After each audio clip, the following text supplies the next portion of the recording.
Hello guys, we are back with the one and only Bob by Katherine Applegate. And just for a quick little review, we are looking at the chapter we started on last time called Puppy Eyes. They are going into the zoo area where Ivan and Ruby are. Remember, Julia had promised Bob that she would take him to see him.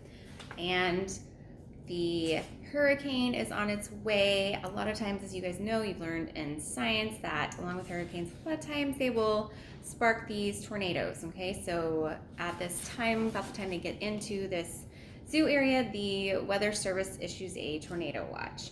And he says that, George says that, it's time to head home with Julia and Bob. He doesn't want them out there. And Bob is begging with his puppy dog eyes, like, please just let me go see my friends. I just want to go see my friends. And Julia's like, Dad, I promise. And so George tells Julia, all right, you got 10 minutes and that's it. So they do get to go and find him. We learn about how puppy dog eyes get their start from Mr. Oog. They end up at the park. They're walking all around looking or on their way to see Ivan and Ruby, and he tells all about the different animals that he's met along the way at the different parts of the park. And then he said the chapter that is called Change, it says how he kind of feels a little bit bad because he is not locked up in a cage or even in an enclosure like Ivan and Ruby and all the other animals here. And things change. It didn't used to be that way, and now all of a sudden it is. So things are just different than they used to be. We learn about his inner wolf, and we meet Kimu, who is the gray wolf at the park, and we meet Mitch.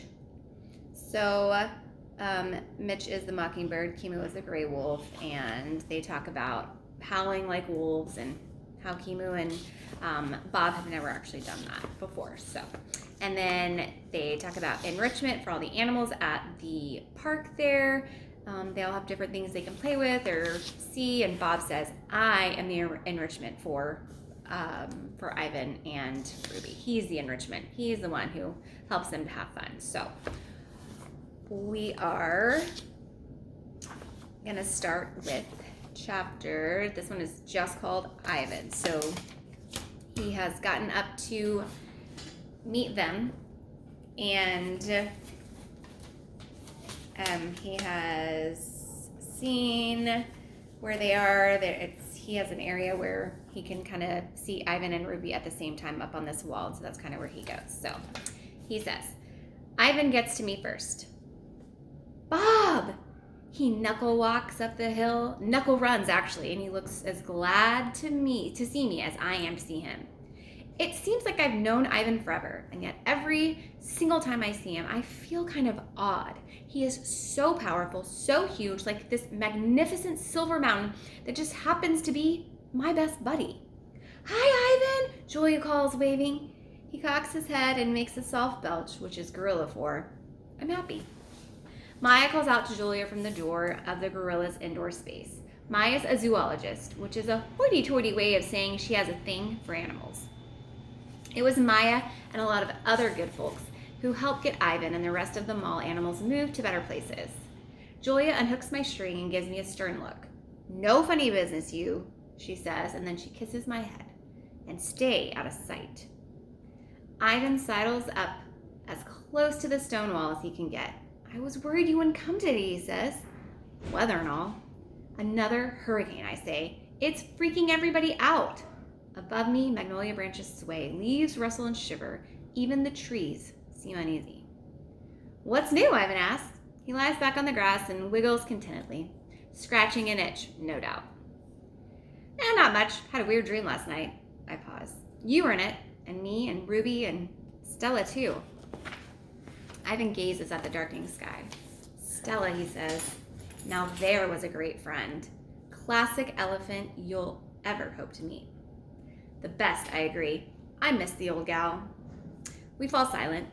So, all good with you? I ask after a moment. No point in dwelling on the sad stuff or bad dreams. Kenyani's getting on my nerves a bit. Ivan, do this. Ivan, do that. But she means well. Kenyani is Ivan's lady friend. Girlfriend? I've never been sure what they call it in gorilla. Kenyani doesn't really approve of me. She thinks I'm a bad influence on Ivan. I like to think she's right. Ivan is 400 pounds of pure power, but Kenyani is 400 times scarier. Trust me. I've seen her in a bad mood. I've also seen her teeth make mine look like toothpicks.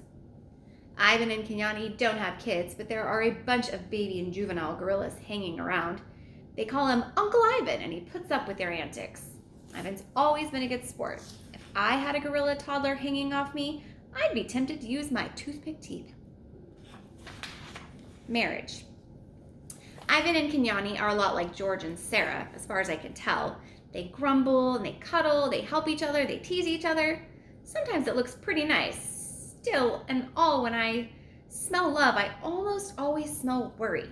Seems like they're tangled together so tightly that they'll never unravel. There's a reason I avoid all that mushy stuff. One big difference I have noticed between the two couples, Ivan and Kenyani enjoy eating bugs off of each other. Oh, George and Sarah, not so much. Tiny, but tough. Ivan always seems like nothing scares him, not even Kenyani, who scares the heck out of me. On the outside, I suppose that's how I look too. Tiny, but tough. But inside, well, sometimes no matter how hard I try, I can't find that guy to save my life. It's like he's cowering in some corner of my heart. I hate it when that happens. I hate that I'm not the guy my friends think I am, the guy the world expects me to be. I keep waiting for things to go bad on me, worrying that my nice, tidy little dog life will blow up in my face. I think George is a worrier too. He'll get up in the middle of the night and head into the kitchen sometimes. His old slippers scuffing on the wooden floor. I always hear him, and I always join him. When he opens the fridge, the light spills out like maple syrup on a hot pancake. Wonderful scents drift my way, leftover meatloaf, stinky cheese, expired yogurt that someone might as well eat, and it seems like the dog is the safest bet. The smells of rain are around me, and yeah, my tongue starts hanging out and I nudge George's PJ'd leg. You can't sleep either, huh? He'll say, or maybe, I can't tell if you have insomnia or you're just very acute to a sense of smell. Both, actually. I wait. He usually makes himself a PB&J with banana, which is good with me because the crusts are always where you get the really good, fun chew factor going on. Now and then after we eat, we sit on the back porch and George scratches my ear, especially my right ear. It's my favorite. I understand his worry, I think. George works so hard. His wife was really sick for a long time and he loves his daughter so, so much. Sometimes when Julia climbs onto the school bus, I'll watch George watching her. All that caring and concern is painful to smell, especially the briny scent of the stray tear he'll flick aside with the back of his hand like sea spray. More than once, George and I have dozed off together. That's the best kind of snooze if you ask me. Good, warm, safe in someone's arms sleep. Not talking. Often when I'm with Ivan, we don't even bother talking. We just look out at his domain, at this green grass and the crazy babies and the swaggering juveniles and the hardworking females, and we think of nothing and everything. When you've been through the worst with someone, you can really appreciate the best. That's why sometimes when he says, "Hey, Bob," it's enough for me to say, "Hey, Ivan." And then we just listen to the palm trees rustle and wait and watch the sawgrass sway. Brave. Once, when we were still at the mall, I told Ivan how brave I thought that he was. The way he put up with everything that had happened to him and never stopped being a good guy. Ivan just looked at me, cocked that big old head of his, and nodded a bit. Well, that's not brave, Bob, he finally said. That's just knowing what I can't change. Well, I call it brave. I call it crazy brave. Ivan held a brownie banana up to the light, like it was the most beautiful thing he'd ever seen in his entire gorilla life. I wondered whether he was going to eat it or draw it. You never knew with Ivan. Seems to me there are lots of ways to be brave, Bob, he said. A tiny mouse named Eek skittered across his cage floor. Hey, Eek, said Ivan. Just checking for crumbs, she said nervously because she always sounded nervous. Dibs on all the leftovers, I reminded her. She looked so terrified that I relented. Over there, behind the tire, the old carrot top. Respect, Bob, she said, scampering off. Take a small creature like Eek, said Ivan, and he scratched his shin at the end of the banana. He did that when he had a philosophical thought coming on. Maybe brave for a mouse is different from brave for me or brave for you. He looked at me fondly. You are the bravest dog I know, pal. I ain't brave, I chewed on my tail, avoiding his gaze. You are, Bob, untamed and undaunted, said Ivan, and he chomped off a big hunk of banana. He offered the rest to me, but I shook my head. I wasn't really feeling hungry. Also, it was just mostly peel. Well, that's my shtick, my routine, I hesitated. I mean, sure, I'm tough compared to, say, Eek, but that's setting the bar really low. Well, you're too hard on yourself sometimes, Bob. I met his eyes. He had these dark brown, deep-set eyes, really kind ones. Eyes that make you want to admit things, confess to your failures. Once when I was little, just a pup, I did something. Ivan waited patiently. Ivan is the king of patience. I felt myself dashing into the dead-end tunnel I couldn't escape. I didn't want to go there, not even with Ivan. Never mind, I yawned. I do that when I'm anxious. I'm rambling. Bob, Ivan said. Are you okay? You know me, Ivan. I'm always okay. Always. I slipped away before he could ask me anything else. Ruby. Uncle Bob!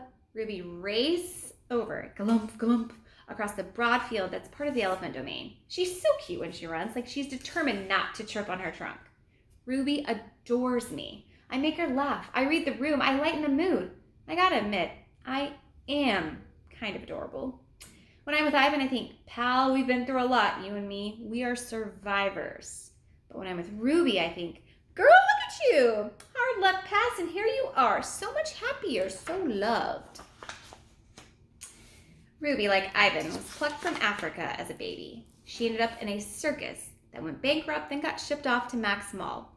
Ruby was taken in by dear old Stella. When Stella passed away, Ivan stepped in to play, elephant dad, I guess.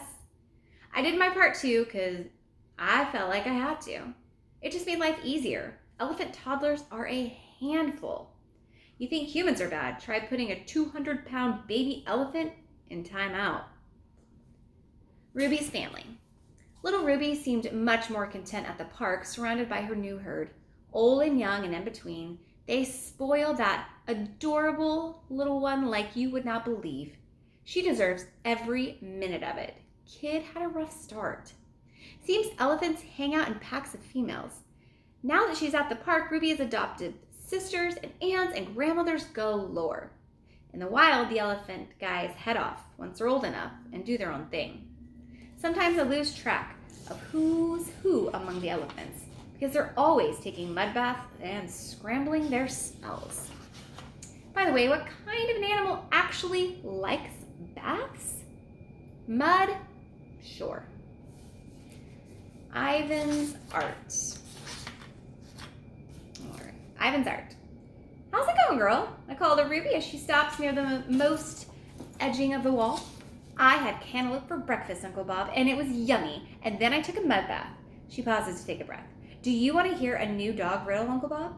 Of course I do, I say, and I catch Ivan's amused glance. What kind of dog is always on time? Asks Ruby. You got me, Ruby. I'm baffled. Bewildered. What kind of dog? A watchdog! A watchdog! Get it, Uncle Bob? Ruby exclaims. Not bad, Ruby. Not bad at all, I say. Ivan says it's going to rain buckets, says Ruby. She dips her trunk in the moat and blows bubbles. I think Ivan is onto something. Did he show you his new picture? Ruby asks. She grabs a tuft of grass and tosses it in the air. I wish I could see it, but I can't because of that silly wall, but he told me all about it. My pal Ivan is quite the artist, just like Julia. Ivan sits up and nods toward a spot on the wall. Another mud mural? I ask. Any good dog knows dirt plus water equals mud. And mud means mess. And mess means let's roll in this stuff and maybe dig a hole or 2 or 10. But for Ivan, mud plus a flat surface equals a waiting canvas. I crane my neck, edging a bit farther down the top of the wall. Don't want to draw any attention to myself. Hey, nice, I say. I mean, I'm not an art guy. To me, art is a glop of spray cheese on a cheese dog with extra grated cheese on top. Still, I've always admired Ivan's work. Ivan begins. No, I say, don't tell me, let me guess. Well, but you always guess wrong, Ivan says. Not always. You thought my palm tree was a dandelion. Art is in the eye of the beholder, I say. You thought my blackberries were giant ants. Kenyani ambles up to join in the conversation. And need I remind you that you thought his portrait of me was a chimpanzee with gas? Oops. The resemblance was striking, I say. Kenyani glares at me. She glares at me a lot. All right, we're going to stop there. All right, hope you had a good one. Bye, guys.